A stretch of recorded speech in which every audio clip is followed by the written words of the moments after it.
Bonjour à tous, vous écoutez l'émission Compte à rebours présentée par Thérèse Pan pour Radio Taïwan International.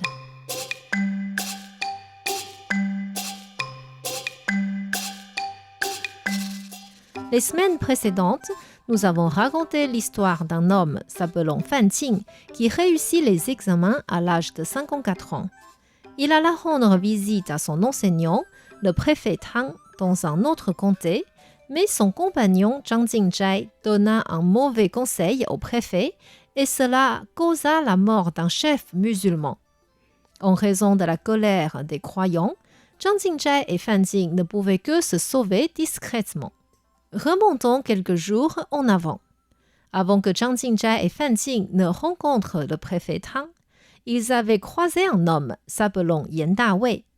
En réalité, lorsqu'ils arrivèrent en ville, le préfet Tang n'était pas encore revenu de son inspection.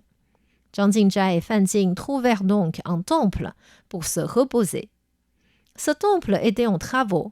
Quand les ouvriers comprirent que ces deux voyagers étaient des connaissances du préfet, ils s'empressèrent de les accueillir un peu nerveusement. Lorsque les ouvriers leur servirent du thé, un homme ayant l'air d'être leur chef entra dans le temple. Ils avaient les yeux très noirs, un nez haut et de la barbe courte. Dès qu'il arriva, il demanda aux ouvriers de partir.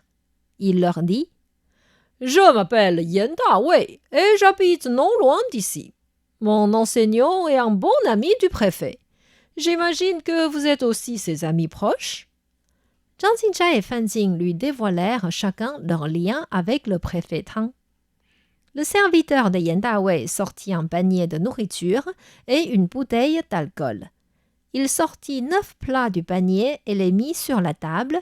C'était du poulet, du canard, du poisson, du jambon et d'autres nourritures de ce genre.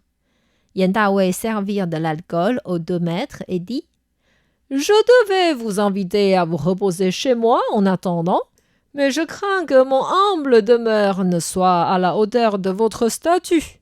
C'est pour cela que je vous invite ici et j'espère que vous ne me blâmerez pas. » Les 2 maîtres le remercièrent et prirent seulement une petite gorgée d'alcool de peur de se rendre ivre avant d'aller voir le préfet. Yan Dawei leur dit « Le préfet Tang est intègre et miséricordieux. C'est vraiment un bonheur pour notre comté de l'avoir comme gouverneur. » Fan Qing demanda « Quelles sont les politiques bienveillantes qu'il a mises en place au profit du peuple ?» Ah, le jour de son inauguration, les officiers ont installé une tente et les gens se mettaient au bord de la route pour l'accueillir. J'étais près de la tente et j'ai vu passer les musiciens, les panneaux, les drapeaux, les éventails.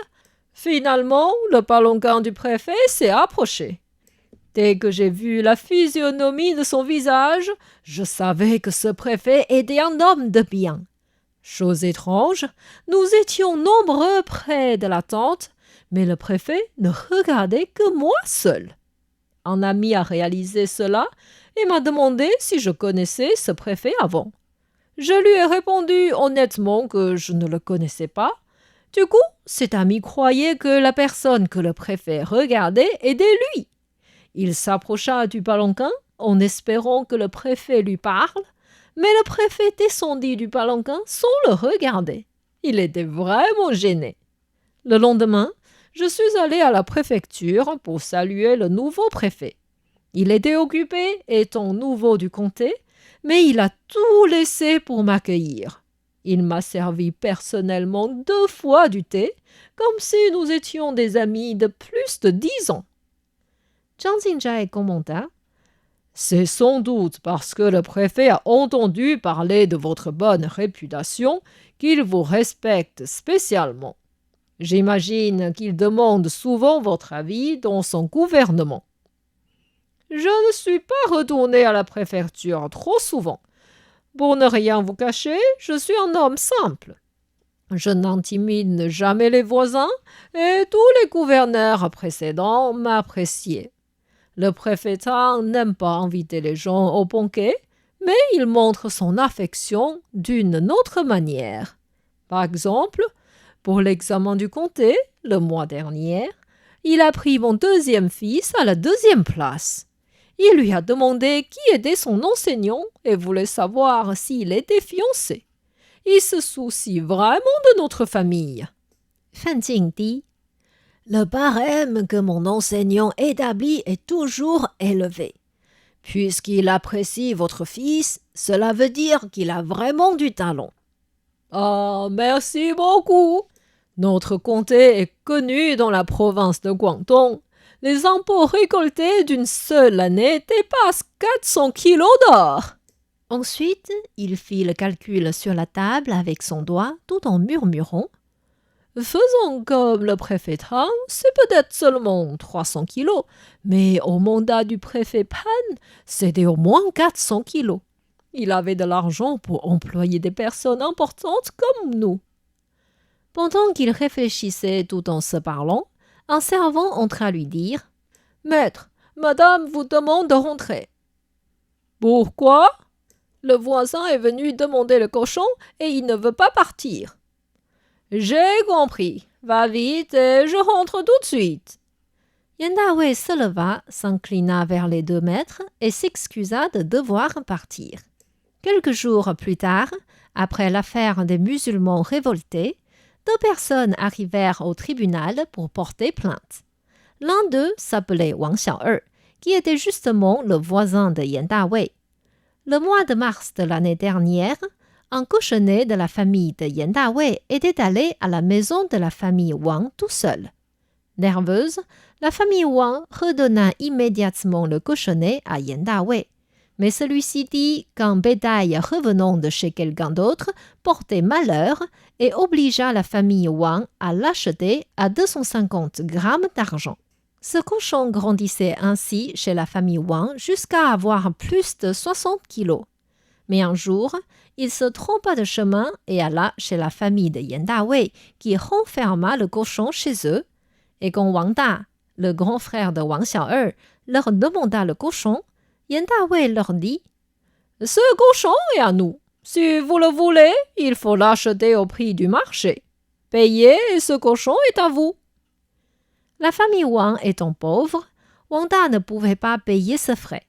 Il se mit à se disputer avec la famille de Yan Dawei et le ton monta jusqu'à ce qu'il soit frappé par les fils de celui-ci. Il se retrouva avec une fracture à la cuisse et ne pouvait que rester au lit. C'était pour cette raison que son jeune frère Wang Xiao'er venait au tribunal pour porter plainte. Quant à l'autre personne à côté, c'était un homme d'une 50aine ou 60aine d'années.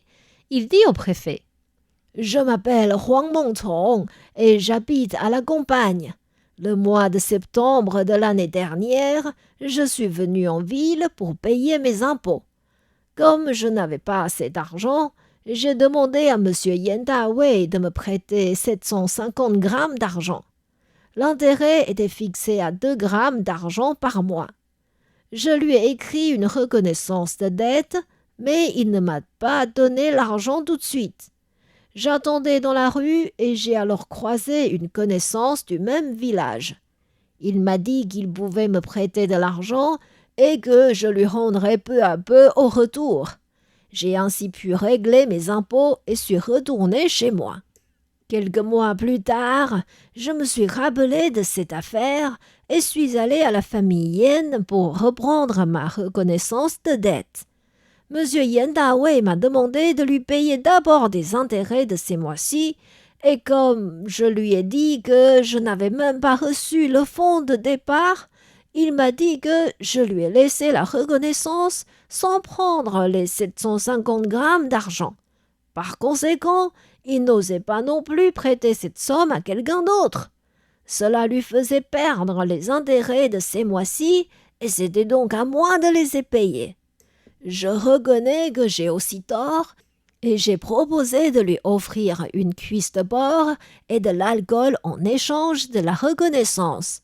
Mais non seulement Yan Dawei a refusé, mais en plus, il a confisqué mon âne et mes sacs de riz sans me rendre la reconnaissance de dette. Maître, je vous prie, rendez-moi justice.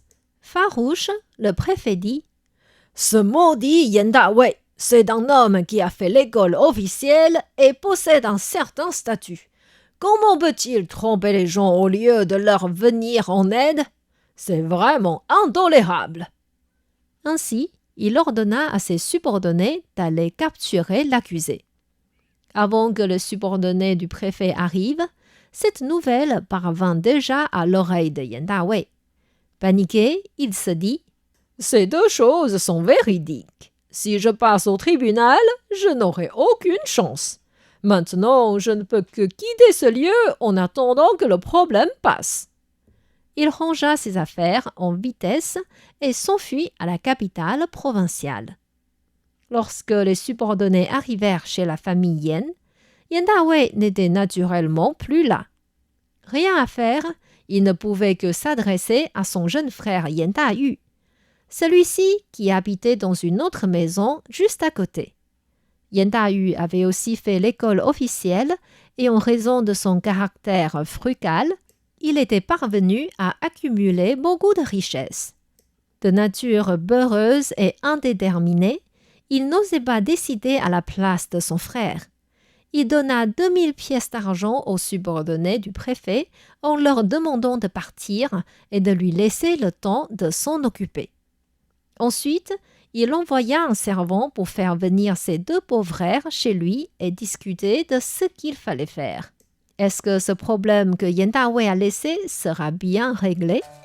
Quelle solution les beaux-frères de Yan Da-yu vont proposer? Pour connaître la suite de l'histoire, je vous invite à revenir la semaine prochaine dans l'émission Contes à rebours.